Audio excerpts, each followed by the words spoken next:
Oh, thanks for worshiping, guys. That was so sweet to see. I know if so. Actually, just to fill you in, I'm filling in for Chris this Sunday. We were actually going to go over Ecclesiastes chapter 2, but the Osmus family household is, I think, caught a bug. So just taking care of themselves during this time, and we just want to be prayerful for them and that they have a speedy recovery.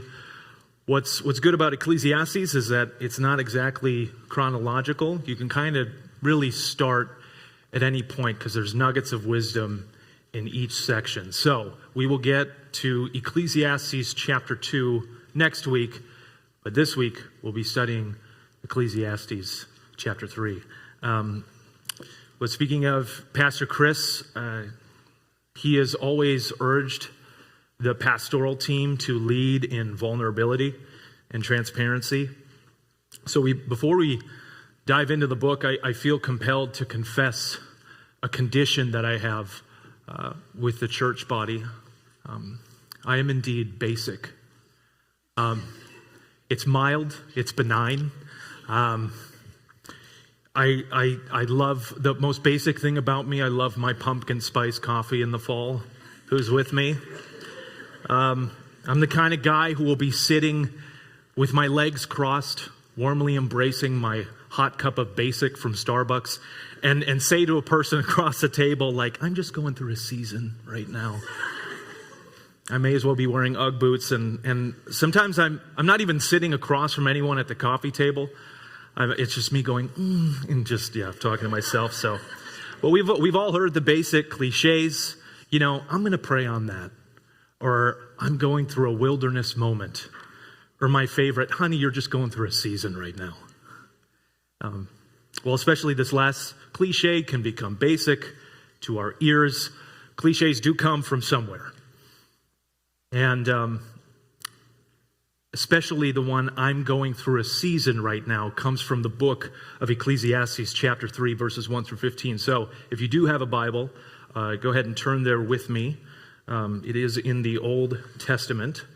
And while we can water down these truths and discount them as cliches, it makes them no less true as we delve into the depths of the meaninglessness of time and paradoxically discover the beautifying purpose of what God does with the time under the sun for the glory of the Son of God. So if you would read on with me in Ecclesiastes 3, it will also be up on the screen. We'll start at verse 1. For everything there is a season and a time for every matter under heaven. A time to be born and a time to die. A time to plant and a time to pluck up what is planted. A time to kill and a time to heal. A time to break down and a time to build up. A time to weep and a time to laugh.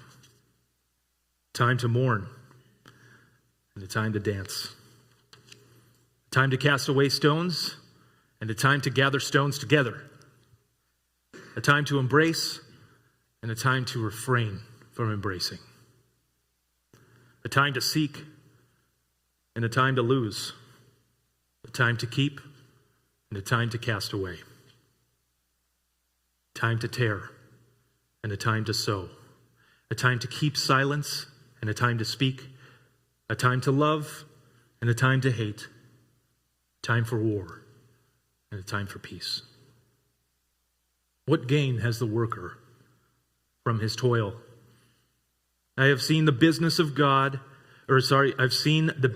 God has given to the children of man to be busy with.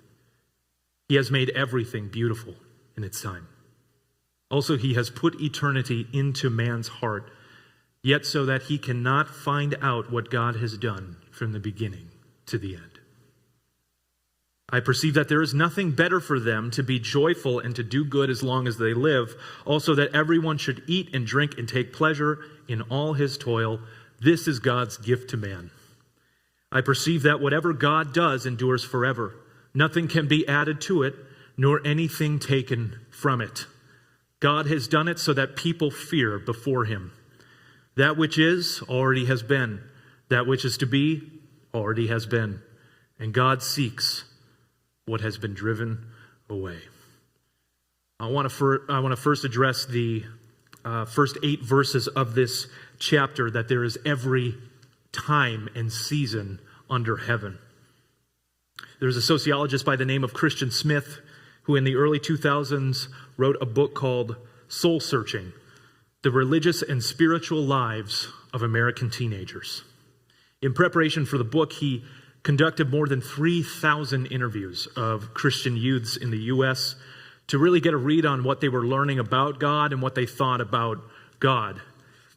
Smith found various common elements throughout these youths and had coined a term for an ideology that was being taught, and it was called moralistic therapeutic deism.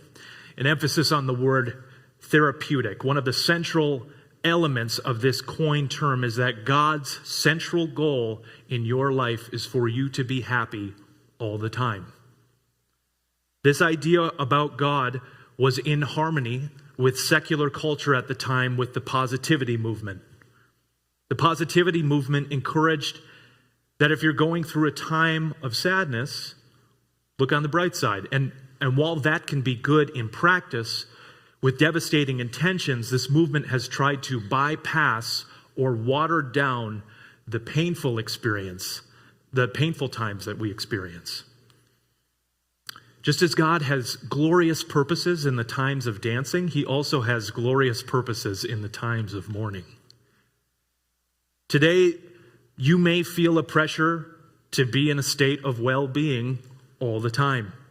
When someone asks, "How are you?" you may feel pressure to say it's all good, because there could be a chance that if you're not doing great, the other person may have a knee-jerk reaction and say, "Oh, well, then we need to fix this. We need to get you happy ASAP. Let's go through your options."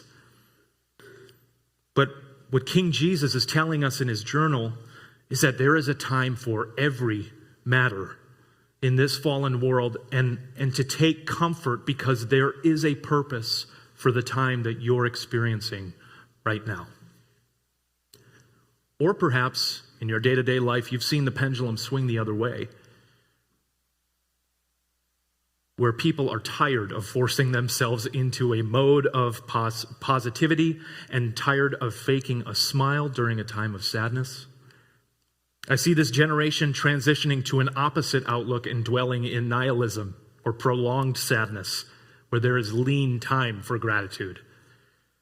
We experience a wide range of times as listed in the first 8 verses, and we need to be honest with ourselves about the time that we're in and what time God has led us to show a particular part of his glory. We need to apply wisdom in the times that we experience. One common expression I heard growing up was, "Make peace, not war."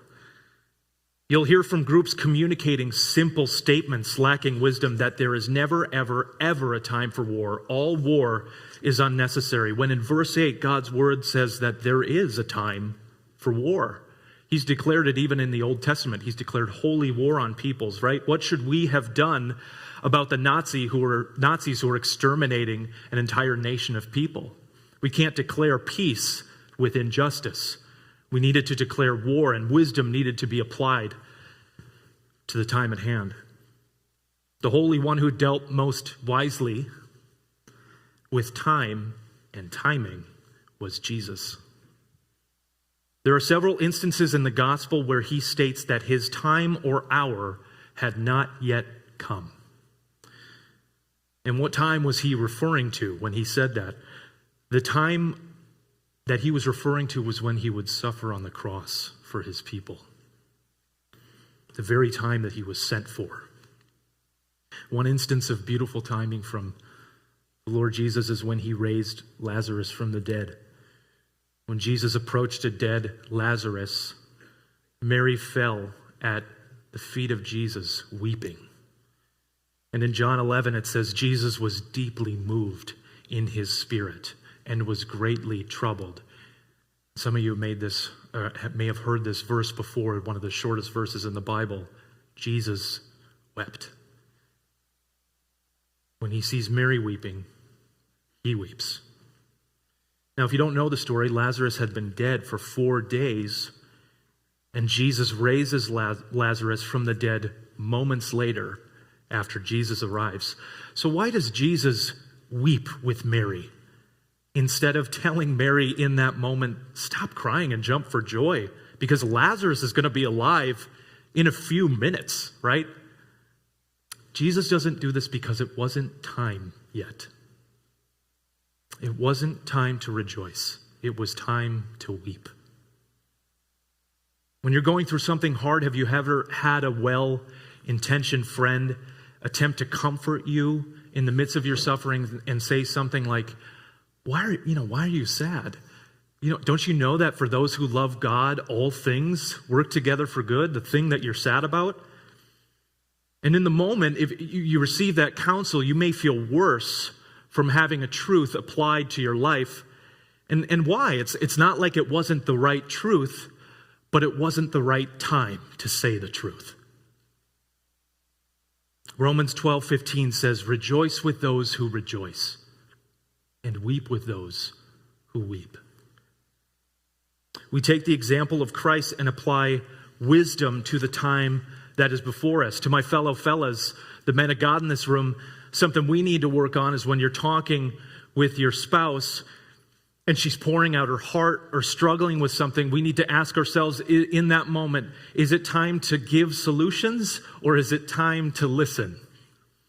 Our knee-jerk reaction as men may be to list out 15 bullet points of what she can do to correct the problem. And as she walks out halfway through your PowerPoint, you realize, oh, it wasn't time to critique, it was time to listen.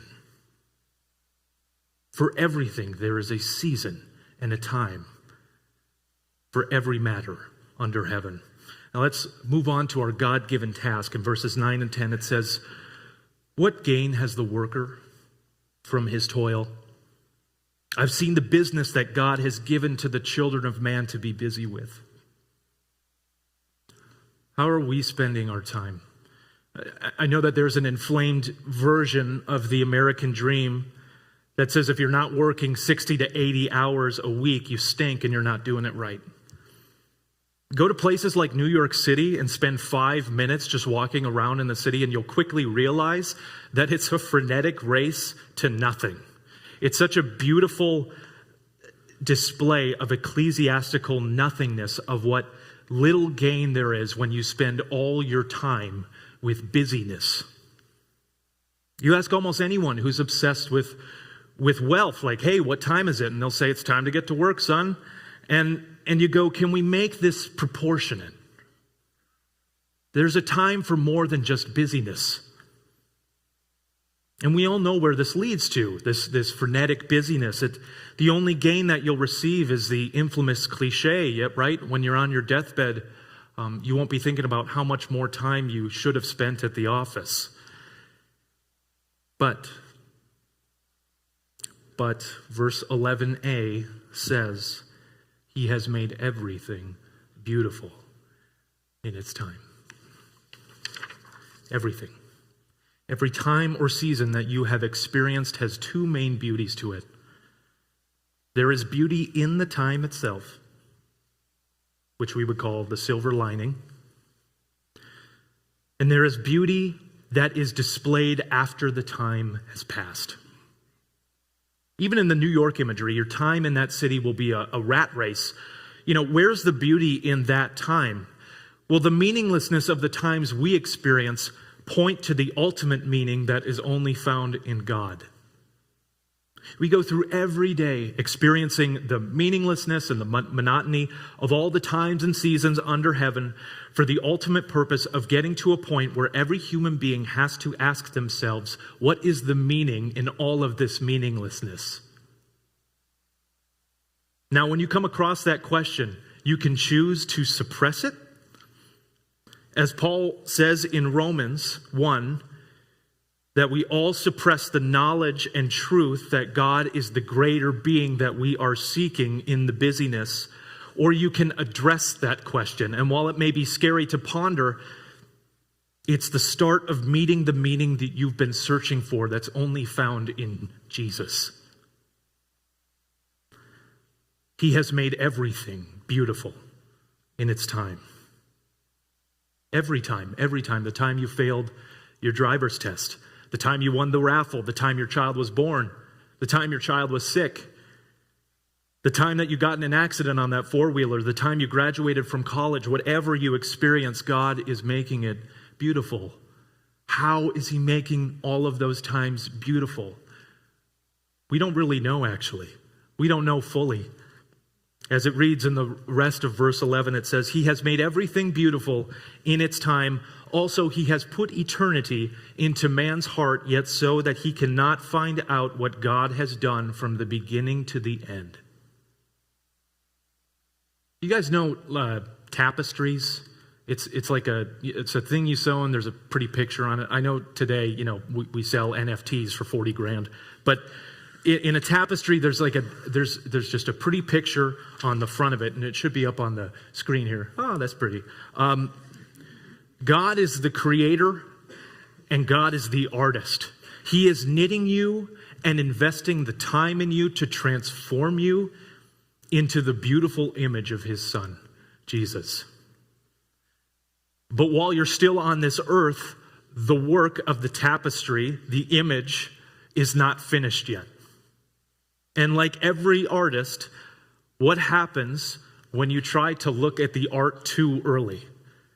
The artist pulls the art back and says, don't look, it's not finished yet.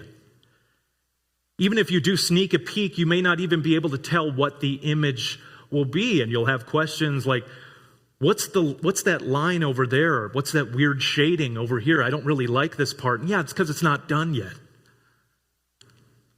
Just as it is with this verse.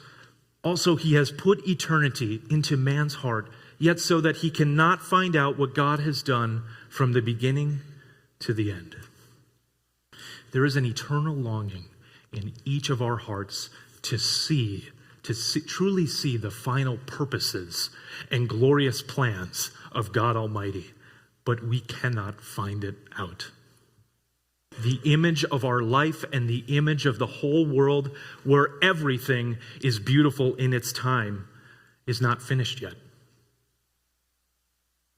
As Ecclesiastes 11:5 reads, as you do not know the way the Spirit comes to the bones in the womb of a woman with child, so you do not know the work of God who makes everything. We can see so little, but he sees the full picture. And as humans, we may be able to see one or two shades of beauty at any given time.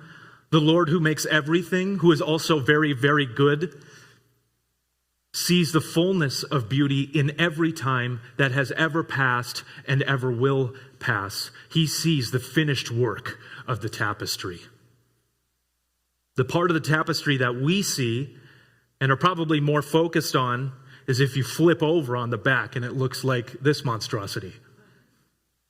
For those of you listening on YouTube or Spotify, we're looking at Technicolor spaghetti. But that's the beauty, isn't it? The Lord makes something beautiful in the mess. Right? Let's look at both of them side by side. To the right, you have the messiness of our lives, behind the scenes, what we can see. And to the left is what God is transforming you to be, the beautiful image of Jesus Christ. Since we cannot find out what God is doing fully, we may be blessed enough to see one or two beautiful things out of the billion that we don't see. What do we do since we can't find it out? What's the prescription? Let's look at verses 12 and 13. It says, King Solomon says, I perceive that there is nothing better for them than to be joyful and to do good as long as they live. Also that everyone should eat and drink and take pleasure in all his toil. This is God's gift to man. So instead of endlessly suffering and trying to connect the dots and thread the lines in the messiness and the chaos, let us be joyful and obey God as long as we live. Also, that everyone should eat and drink and take pleasure in his work. Is there any better gift in this world than after a long day of work, kicking your feet up, having a pizza and a Mountain Dew and looking at the fruit of your labor with the sun in your face? There's nothing like the time after a hard day's work, right? The good feelings that we feel after hard days of work are the gift. You've heard it said, hey, you've worked hard. Here, have a cold one. You deserve it. And it's like, no, we don't. We don't deserve it. Remember in the beginning with Adam and Eve in the garden, work was actually cursed in the beginning. Work itself was cursed, and that we would have to sweat and toil just to get food to survive. And this curse on work was the punishment for our sin. But God, in his loving mercy, gives us pleasure after a hard day's work. Good food, good drink.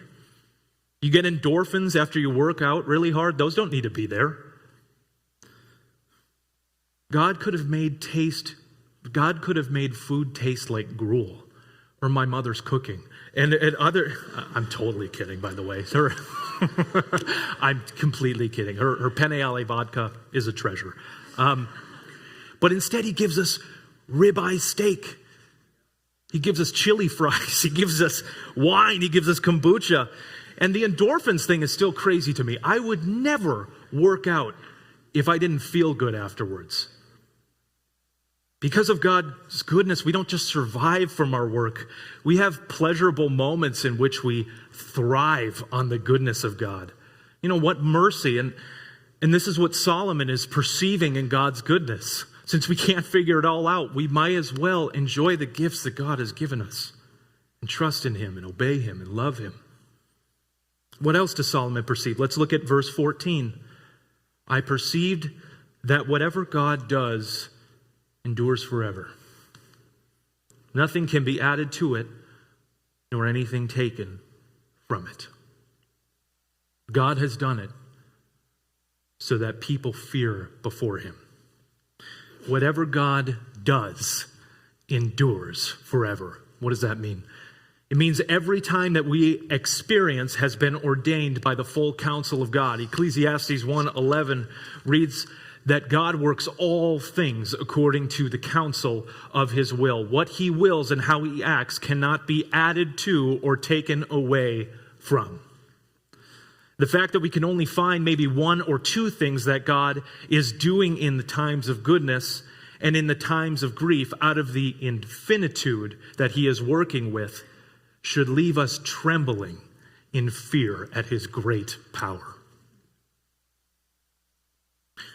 Verse 15a says, that which is already has been.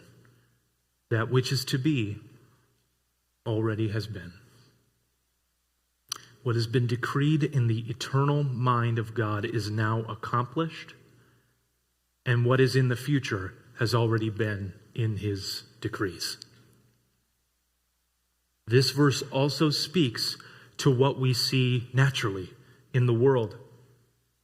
The time we see that may be new to us has already been. The rise and fall of empires. The seasons changing from spring, summer, fall, winter, spring, summer, fall, winter. That which is already has been. That which is to be already has been. And then the latter half of verse 15 says, and God seeks what has been driven away. So when things vanish out of time or driven away, God replenishes the things that have been vanished or driven away, right? A new king, a new government, a new system, a new generation. He's a redeemer. He replenishes it as time goes on. And since our God is a redeemer and a savior, I want to encourage anyone in this room who is in a time that they're not particularly enjoying. Maybe it's the worst time of your life. I've heard Pastor Chris say this about suffering, that the worst part of suffering really isn't the suffering in itself, it's the duration. It's how long you suffer. If you've been suffering for a long time and you cry to God, can you please take me to a better time? I want to look at an encouraging parable as we close today in Luke chapter 18. So you can turn there with me. It will also be up on the screen. And this is spoken from the lips of Jesus, the God of time. And it's the parable of the persistent widow.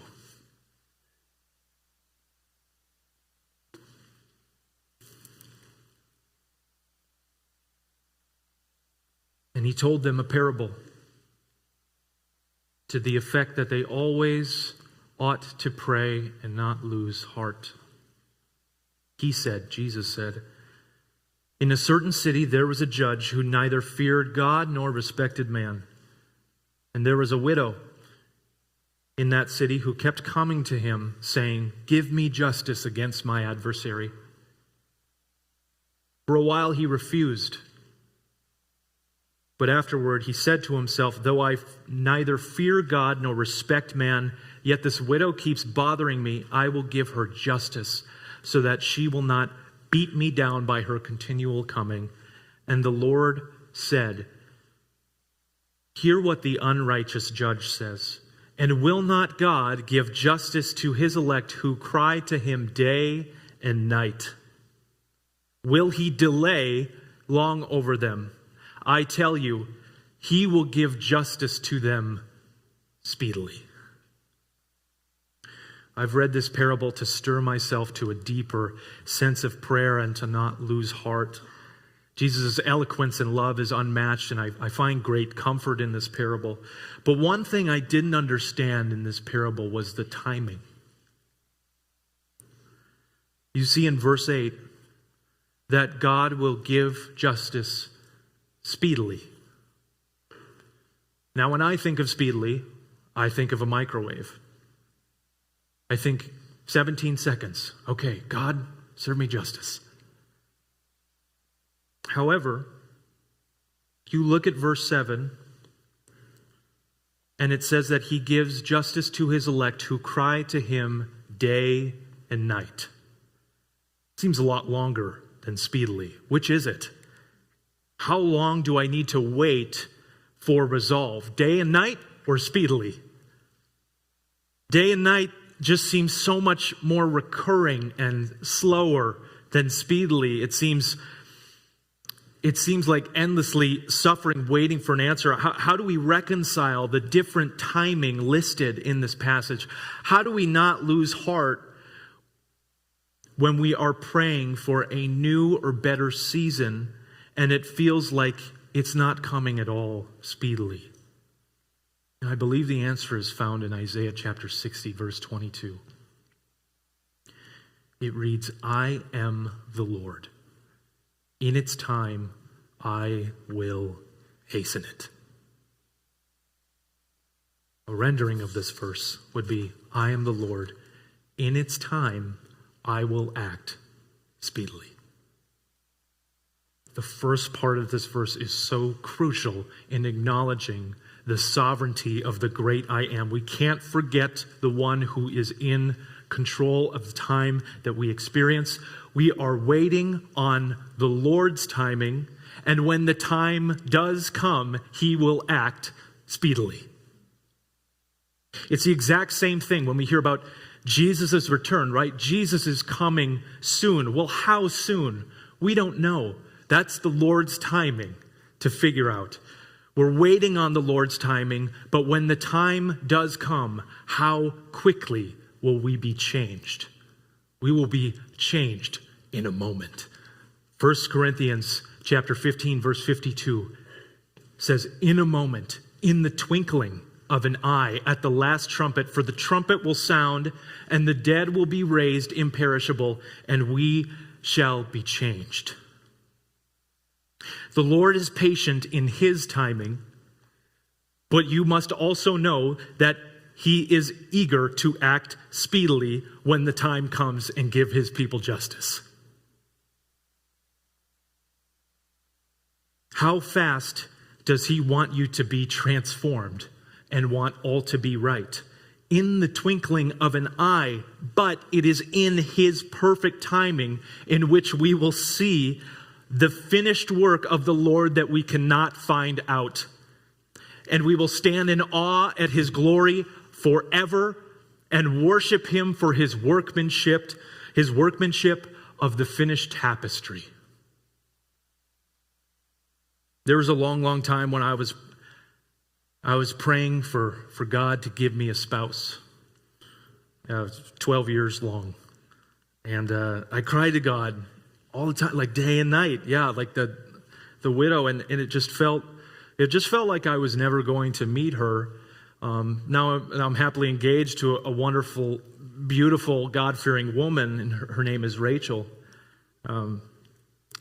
God's timing in Rachel's life was very different from mine.